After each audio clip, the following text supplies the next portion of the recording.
ಸಂಭ್ರಮದ ಎಳ್ಳ ಅಮಾವಾಸ್ಯೆ. ಉತ್ತರ ಕರ್ನಾಟಕದ ಕೆಲ ಜಿಲ್ಲೆಗಳಲ್ಲಿ ಆಚರಿಸುವ ಎಳ್ಳು ಅಮಾವಾಸ್ಯೆಯನ್ನು ಶುಕ್ರವಾರ ಲಕ್ಷ್ಮೇಶ್ವರ ತಾಲೂಕಿನಲ್ಲಿ ರೈತರು ಸಡಗರ ಸಂಭ್ರಮದಿಂದ ಆಚರಿಸಿದರು.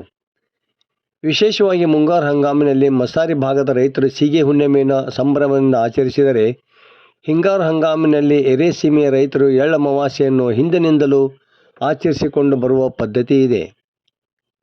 ಹೀಗಾಗಿ ಈ ಅಮಾವಾಸ್ಯೆಗೆ ವಿಶೇಷ ಸ್ಥಾನ ಉಂಟು. ಅಮಾವಾಸ್ಯೆಯಂದು ರೈತರು ಬಂಧು ಬಾಂಧವರೊಡನೆ ಚಕ್ಕಡಿ ಟ್ರ್ಯಾಕ್ಟರ್ಗಳಲ್ಲಿ ಹೊಲಗಳಿಗೆ ತೆರಳಿದರು.